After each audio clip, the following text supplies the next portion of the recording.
everyone, it's Robin, RS Island Crafts, and welcome to my studio. I mentioned in a previous video that 2025 is going to be the year that I'm going to use up even more of my scraps on a regular basis, and I'm going to take the partial projects and the orphan blocks and find a way to use them or give them a new home.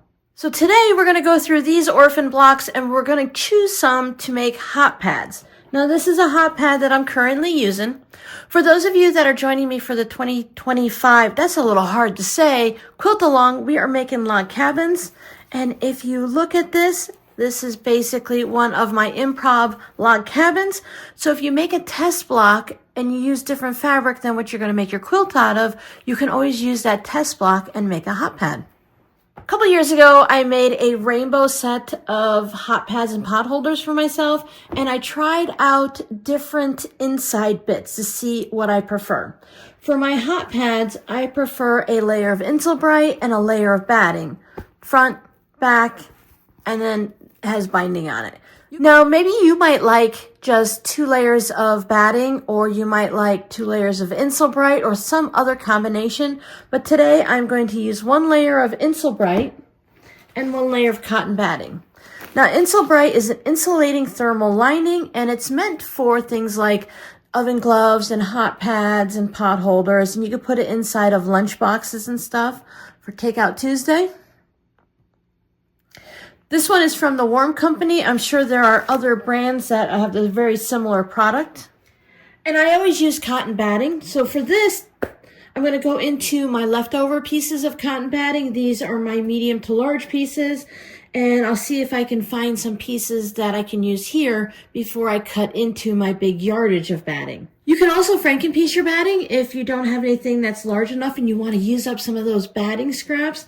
Hot pads are a great project to use up little bits of everything because you're going to use it, and if it accidentally gets burnt or stained, it's not going to matter. One, they're great. You just throw them in the washer and dryer. Mine's about ready to go for a little spa day. And then when they wear out, and then make new ones. So Frankenpiecing your batting, which is basically taking 2 pieces and sewing them together to make a large enough piece for the project that you're doing. And I like cotton batting because I'm going to be putting a hot pan, or I'm going to use it somewhere along the lines in the kitchen for either taking something out of the oven, again, putting a hot pan or a cookie sheet on it or something. I just like to use cotton other than the Insulbrite, which is a batting that has like metal in it. So you never want to use this when you're making things like bowl cozies for the microwave. Can you see how the silvery it is? And that's supposed to go ahead and reflect the heat back. So let's look at the quilt blocks that I've pulled out and other items. Now, I've had many of you say, Robin, you do such a great job at pulling out fabrics and just putting all your scraps together and making something that looks really nice. But I haven't always been able to do that. I was doing a quilt along that Pat Sloan did way back in the early 2000s or so, and I was still learning about putting fabrics together and what colors go good and what do not. These do not. But it can still become a hot pad and become useful in the kitchen instead of just throwing it away. Now these blocks are 12.5 inches. I do prefer my hot pads to be about 8 to 9 inches. So you can either make a large one, find a different block, or cut it down. So let's look at some of these blocks. So I have this block here. Now this one again is a 12.5 inch block, but this can easily be cut down. So it's a 9.5 inch ruler, so you could easily cut it down to a smaller size, and I would still end up with some fabric scraps for a future project. See, this is where we get in trouble with the scraps. There's always more and more being generated. Now this one hasn't become anything. I made this with my patrons from a book, and I just made the background too scrappy and too muddy, but it'll still work as a hot pad.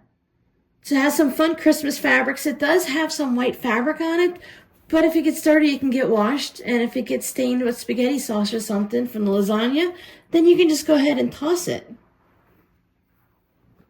I did this as a practice one during a live stream to see if I wanted to do flying geese this way, because with this method, you just do the little stitch and flip corners.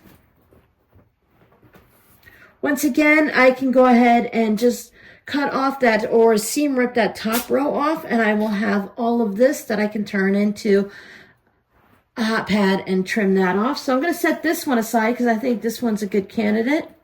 This one's a good candidate. Now, same thing with this one. Maybe you want your hot pads to be 12.5 inches. You can still do that. But I can trim off the sides, top and bottom, and I'll still have that center area with enough red around it to make a fun pot holder out of. This block, for whatever reason, is 11.5 inches. I don't know, but I really like it, and I think this would make a fun hot pad. It'll just be a little bit larger. Now, here's some of the scrappy ones. This was something that I received from one of the community members. She was just having fun sewing all of their scraps together, and I think something like that would make a really nice hot pad. Plus, if you get something on it, it's a little harder to tell because it's got the dark fabrics.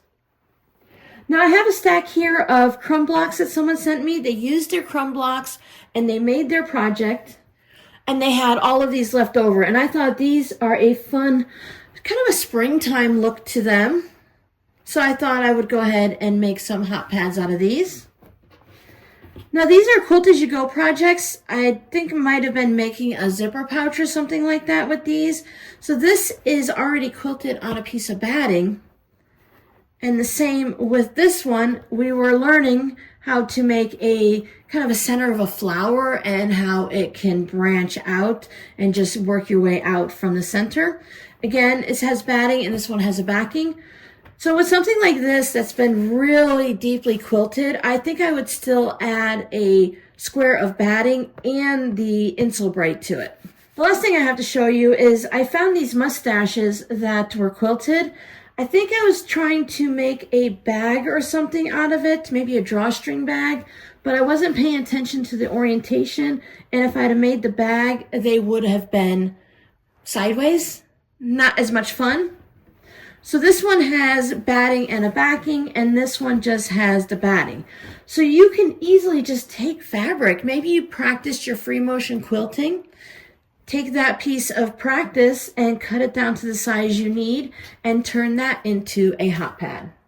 Now, if you just need a hot pad and you don't want to go through all of this fuss of piecing anything, piece of fabric on the front, piece of fabric on the back, and you're all set.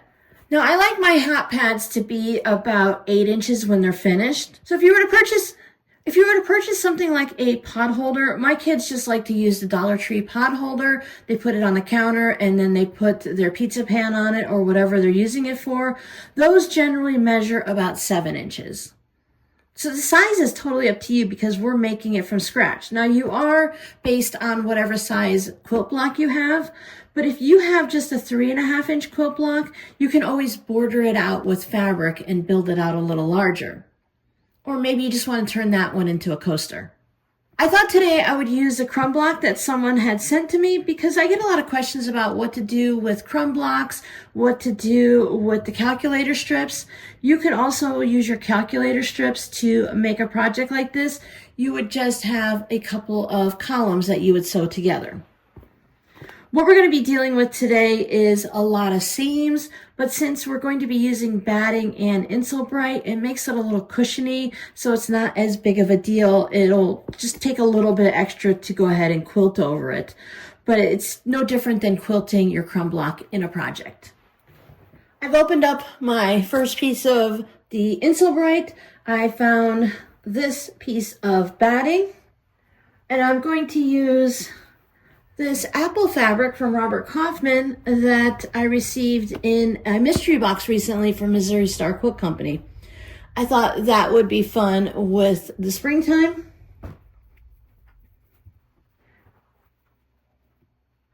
Now I'm only going to be cutting out enough for one block right now, so I'm just going to use not my best pair of scissors because I'm going to be cutting through the Insulbright, which has that metal lining in there. When I go to make a bunch of these, I will pull up my good cutting mat, and I have an old cutting mat underneath, and I'll go ahead and use one of my not brand new blades in a rotary cutter, and that way I can just take my ruler and I can cut a bunch at a time.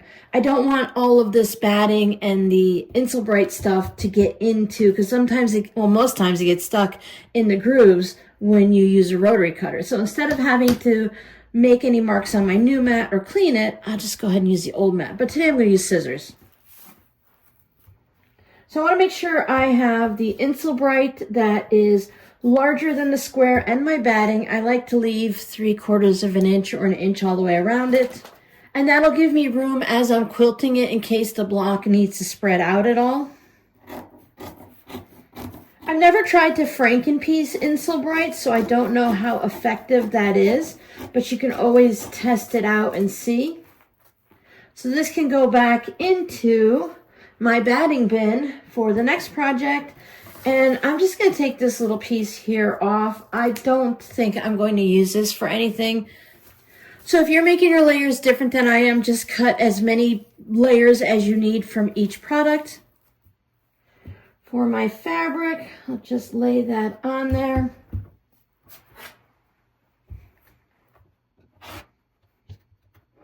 You could quilt this all in one piece like this, or if you thought it was a little bit too much for your machine to handle, you can go ahead and quilt this piece and then this piece. And then when we put the binding on, it would go ahead and hold everything together. So we put our back piece, the right side down, pretty side down on the table. I like to put the batting on the back. Now, if you go to the Insulbright website, they tell you that it doesn't really matter if you put the metal side up or down, whichever way you want to do. I usually put the more fuzzier side to my fabric just so that it has a little more grip on it.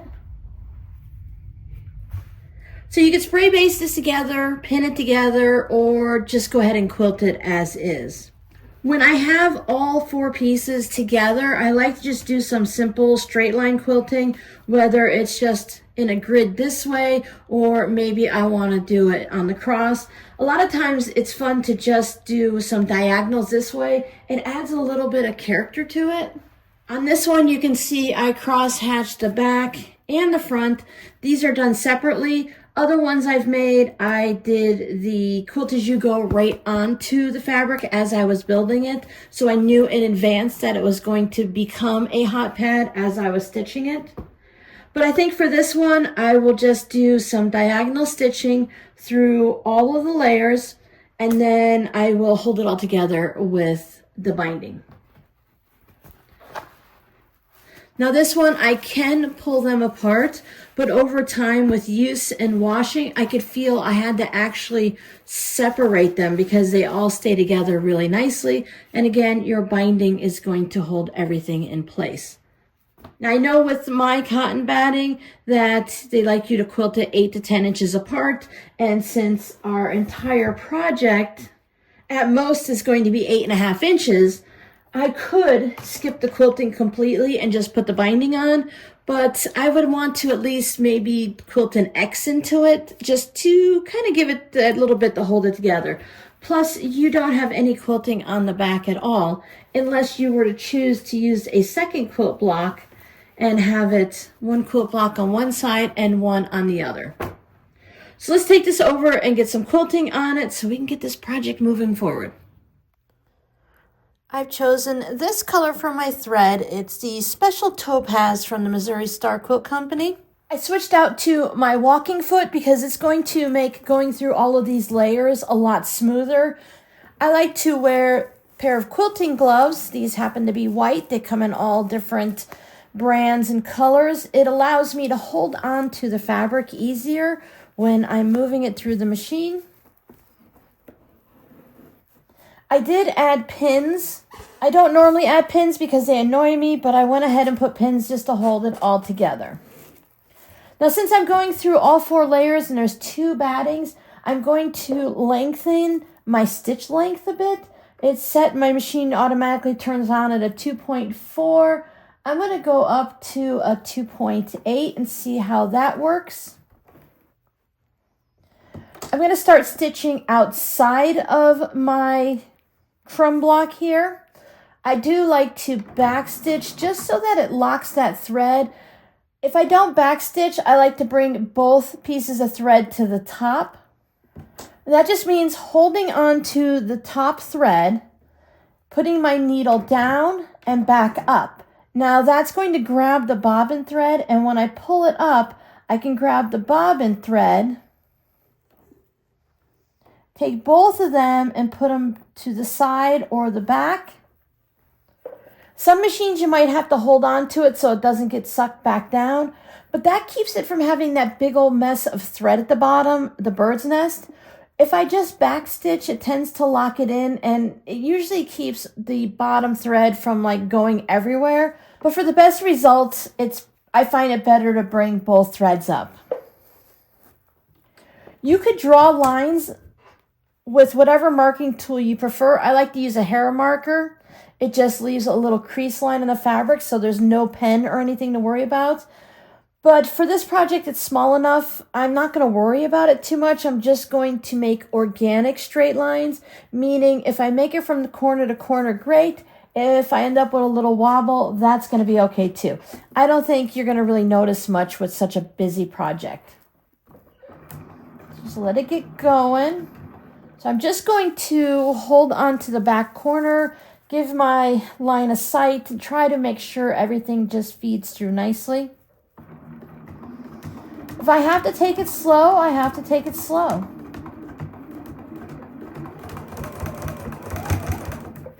If you struggle getting all of these layers through your machine, remember you can just go ahead and quilt the top 2 layers, then the bottom 2 layers, and then you can sandwich them together.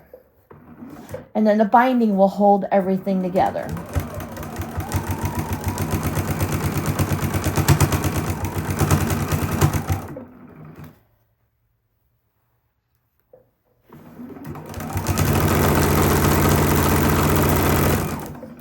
Now I'm just going to cut my thread. You can turn around and go in the opposite direction, but with all these layers, I usually just go right back to the top and go in the same direction. Now, you can measure and decide exactly how far apart you want everything to go, or you can just kind of eyeball it. A lot of the quilting feet or other feet on your machine, they have that metal bar that comes out that allows you to line it up and be exact each time. I'm not going to worry about it on this project. It's not that I don't care and I don't want things to look good. For a project that's so busy like this, I'm not going to worry that everything lines up perfectly. Plus, it's a hot pad. This is going to allow me to practice visualizing my spacing, practice any type of stitching. Maybe you haven't worn quilting gloves before, so you're getting used to them. So these are great practice projects. You need a bigger project? Just go ahead and make a placemat or an extra large hot pad.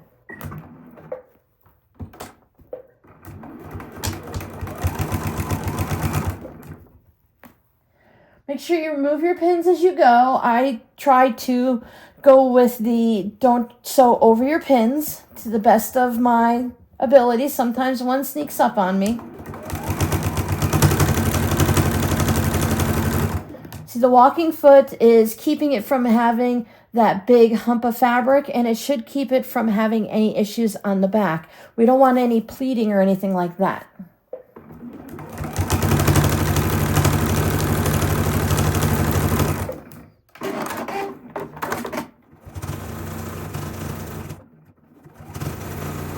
Even though I'm probably going to trim this corner off possibly, or this line of stitching might end up underneath the binding, I'm still going to put it down just to hold this corner down so it doesn't flop around.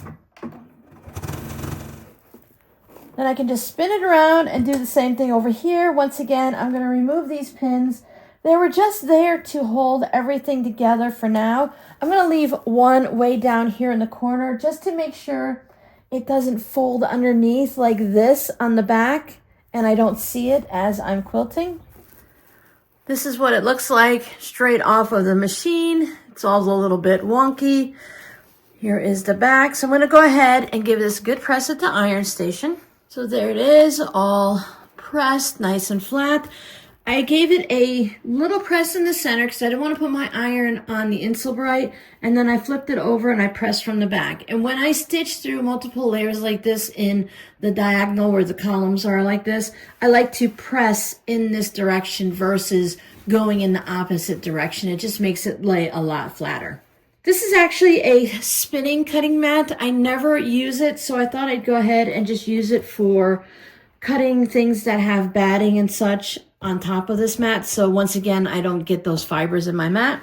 Now, since this was somebody's leftover crumb block, you can see here on the edge, there's a bit of a chunk taken out, a little slice. I want to go ahead and see what size I can get for this pot holder or hot pad based on this being the smallest part. So I want to make sure I have a little bit of fabric coming past my ruler on the right hand side and on the top. I'm going to put it as close to the edge as I'm comfortable with, because I want to make sure that I have all of the layers under each section.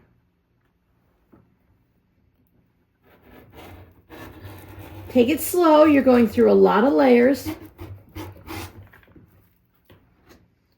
And what's good about the spinning, the rotating cutting mat, I can just turn it like this.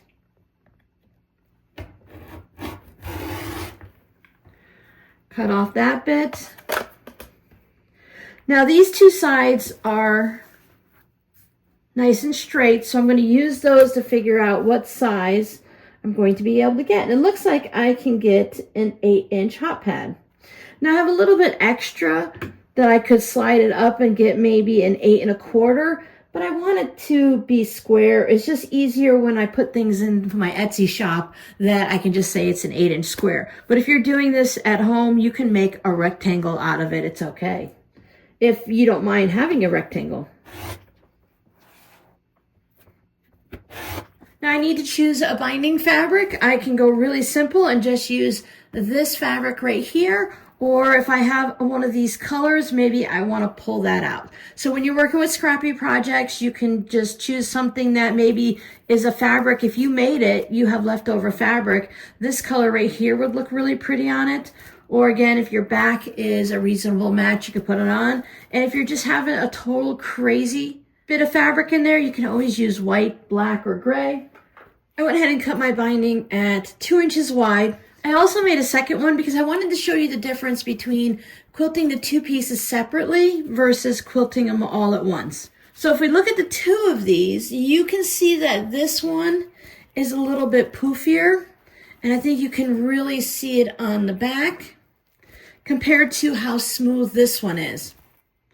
Now, of course, this one's going to take you twice as long because you're quilting two pieces, but I actually prefer this look to this look. And when this version, you can also really see when my lines aren't perfectly straight. The busyness of the front will hide that, but on the back here, if I got a little, I did it on the same section, a little wide here and a little narrow down there, it's not as noticeable because it's not so deep. The stitching doesn't have to go through all 4 layers to grab the bobbin thread and pull it up. So this version will take me twice as long, but I do prefer the look to this. So it's totally up to you which one you prefer. I think once you start using them and wash them, either way, they're all going to look about the same in the end. So I'm going to go ahead and put the binding on. I will put a link at the end of this video to a binding tutorial. You can use any width binding. You can put it on any way you like. I like to do the machine kind where you just put it on the back, bring it to the front, and stitch it all the way around. I really don't want to do hand stitching on a hot pad. When things get washed a lot, I prefer to have them stitched down like this. I feel like the machine stitching is a little bit more secure than me going through and hand stitching it. I know we hand stitch the back of a quilt and other items like that, but a quilt isn't going to get washed, or it doesn't usually get washed as much as a hot pad would. Both pot holders now have their binding. So there we go. 2 crumb blocks used up. I love these fabrics. The colors are just so nice, and this green apple fabric works really well with them. So I hope that helps you get a little bit of an idea of what to do with your leftover orphan blocks. And if you just like to purchase some hot pads, these will be in my next shop update. And I'm going to attempt to make some more of these using those other blocks in case you'd like to have a match set. So your scrappy word for today is a simple one. It's flimsy. Now, when I first started quilting, I really didn't know what a flimsy was. Let me know down below in the comments if you know what a flimsy is. Check that pinned comment, and if you're looking for some more fun videos, YouTube is suggesting these two for you. So thanks so much for hanging out with me. I'll see you in the next video. Bye.